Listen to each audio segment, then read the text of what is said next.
मान्यवर, मैं आज बताना चाहता हूं और बड़ी संवेदना के साथ आपके माध्यम से इस देश के 130 करोड़ लोगों के सामने मणिपुर की हालिया हिंसा क्यों हुई है और क्या चल रहा है और सरकार ने क्या उपाय किए, ये भी बताना चाहता हूं। मान्यवर, मैं पास्ट में मणिपुर में क्या हुआ ये भी बताऊंगा। अब मैं जब बताऊंगा तब ये कहेंगे कि पुरानी बातों को हमें सुनाने के लिए कह रहे हो। ना जी, मैं संवेदनशील आदमी हूं मान्यवर, मैं पुरानी बातों को राजनीतिक हिसाब किताब के लिए नहीं सुना रहा। इसलिए नहीं सुना रहा कि आपके समय में भी हुआ था, हमारे समय में भी हुआ, होता है का अप्रोच हमारा नहीं है, ये यूपीए का अप्रोच है। हमारा अप्रोच होता है का नहीं है, हम टॉलरेट नहीं कर सकते। मैं पुरानी हिंसाओं को इसलिए बताना चाहता हूं कि मणिपुर की नस्लीय हिंसाओं के स्वभाव को जनता ने जानना पड़ेगा। नस्लीय हिंसा मणिपुर में जब जब होती है तब किस प्रकार से होती है वो भी जानना पड़ेगा। इसलिए मैं पुरानी हिंसाओं को भी रखूंगा। आपके मन में ये भ्रांति न हो, ये सवाल ना आए कि पुराना क्यों बता रहे। मान्यवर, करीब 6.5 साल से मणिपुर में भारतीय जनता पार्टी की सरकार है। मणिपुर में भारतीय जनता पार्टी सरकार बनी तब से 3 मई तक एक भी दिन कर्फ्यू नहीं डालना पड़ा। मैं मेरी बात आग्रह के साथ कहना चाहता हूं। मणिपुर में भारतीय जनता पार्टी की सरकार के 6 साल पूरे हो गए। 6 साल में मणिपुर में एक भी दिन कर्फ्यू नहीं डालना पड़ा। मणिपुर के अंदर एक भी दिन बंद नहीं रहा। मणिपुर के अंदर एक भी दिन ब्लॉकेड नहीं हुआ और उग्रवादी हिंसा लगभग समाप्त हो गई। ये 6 साल का भारतीय जनता पार्टी के शासन का इतिहास था।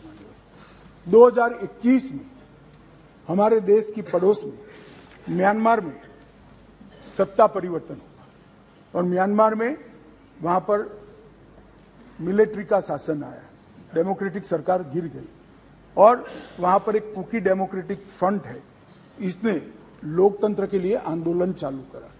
जब कुकी डेमोक्रेटिक फ्रंट ने लोकतंत्र के लिए आंदोलन चालू करा, वहां की मिलिट्री शासन ने इन पर कड़ाई करना शुरू की, दबिश बनाना शुरू की और चूंकि म्यांमार की बॉर्डर फ्री बॉर्डर है मान्यवर, वहां फेंसिंग नहीं है और आज से नहीं, आजाद हुए तब से नहीं है, फेंसिंग नहीं है। तो बहुत बड़ी मात्रा में मिजोरम और मणिपुर के अंदर कुकी भाइयों का वहां शरणार्थी नाते यहां आना शुरू हुआ। मैं इसलिए कहना चाहता हूं मान्यवर क्योंकि उनका झगड़ा म्यांमार की मिलिट्री से था और दबिश शुरू हुई, इसलिए वो यहां पर आए।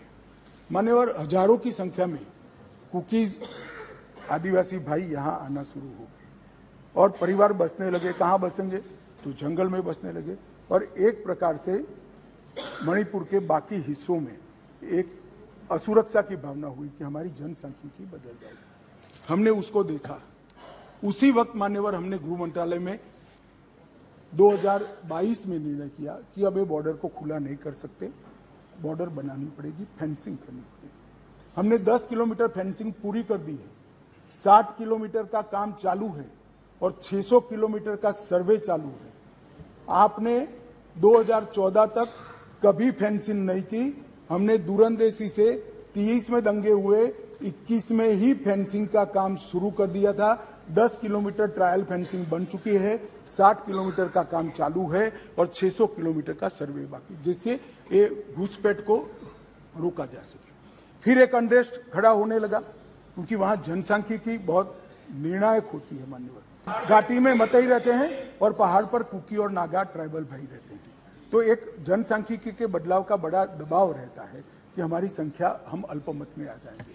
तो इसके लिए हमने लगभग जनवरी महीने से हमने वहां पर जितने भी शरणार्थी आए थे उनको एक परिचय पत्रक देने की शुरुआत की। उनका थंब इंप्रेशन लिया, आई इंप्रेशन लिया और थंब इंप्रेशन और आई इंप्रेशन को वोटर लिस्ट और आधार कार्ड के नेगेटिव लिस्ट में डालने का काम किया। ऐसा नहीं है मान्यवर कि यहाँ गृह मंत्रालय के कंट्रोल रूम में कोई आंख मूंद कर हुआ। 2023 में दंगा हुआ, 22 में हमने फेंसिंग चालू करी और 23 की शुरुआत में हमने थंब इंप्रेशन और आई इंप्रेशन लेने की शुरुआत की और उसको भारत के वोटर लिस्ट और आधार के नेगेटिव लिस्ट में डालने की। फिर भी ये जिस प्रकार से संख्या बढ़ती गई, एक असुरक्षा की भावना मतई लोगों में फैलती गई। मान्यवर, ये जो वहां पर एक फ्री रेजिम है, नेपाल की तरह वहां पासपोर्ट नहीं चाहिए। अब ये मत कहना है कि हमने क्यों नहीं करा, 1968 से करा हुआ है भाई। 1968 से एक समझौता है भारत और ब्रह्मदेश की सरकारों के बीच में कि बॉर्डर के 40 किलोमीटर से जो अंदर आएगा या यहां से 40 किलोमीटर से आ जाए उसको पासपोर्ट नहीं चाहिए। ये समझौता है, किसी को रोकना भी असंभव था। और इतने हजारों किलोमीटर की बॉर्डर में बाढ़ भी नहीं लगी थी, फेंसिंग भी नहीं थी, तो संख्या बढ़ती गई और असुरक्षा बढ़ती गई। इतने में एक अफवाह फैल गई 29 तारीख अप्रैल को कि 58 ये वसाहतें जो थी शरणार्थियों की, उसको गांव घोषित कर दिया गया। अब गांव घोषित करने की अफवाह से ही घाटी में बहुत बड़ा अनरेस्ट शुरू हुआ मान्यवर, और वो अनरेस्ट को भी हमने माइक वाली जीपे चलाई, बताया गया कि भाई कोई गांव घोषित नहीं हुआ है। मगर अफवाहें जब फैलती है तब फैलती है अविश्वास का वातावरण, और घोषित जंगल गांव घोषित किया, जंगल गांव घोषित किया जो वसाहतें थी उसको, तो उनको लगा है परमानेंट अब यही बस जाएंगे, तो एक अनरेस्ट खड़ा हुआ। उसके बाद में आग में तेल डालने का काम हाईकोर्ट मणिपुर के अप्रैल महीने में आए हुए एक फैसले ने कहा, जिसने सालों से पड़ी हुई एक लंबित पिटीशन को अचानक चलाया।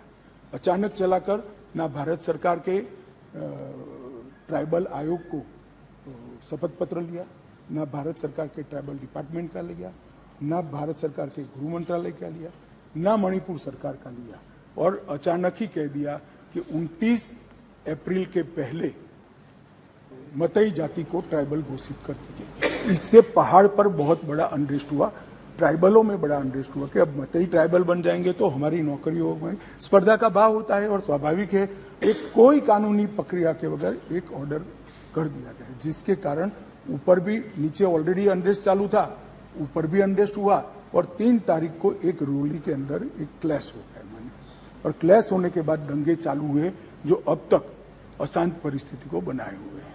अब इस परिस्थिति को आप वो क्यों नहीं गया, ये क्यों नहीं गया, इस तरह से आप तुलना मत करिए। ये परिस्थिति जन्य दंगे हैं मान्यवर। मैं आगे भी कहना चाहता हूं, इसके साथ एक बहुत बड़ी बात दूसरी भी हुई है कि वहां मिलिट्री का शासन आने के बाद थोड़ी ढिलास आ गई है और नारकोटिक्स का भी बहुत बड़ी तस्करी म्यांमार की ओर से मणिपुर की ओर हुई है।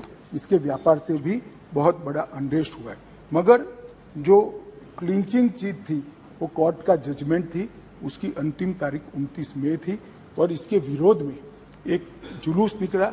जुलूस में दोनों ग्रुपों के बीच में भिड़ंत हुई और देखते देखते घाटी में और पहाड़ पर दोनों जगह एक दूसरे पर हमले करना, हिंसा करना शुरू हो गया।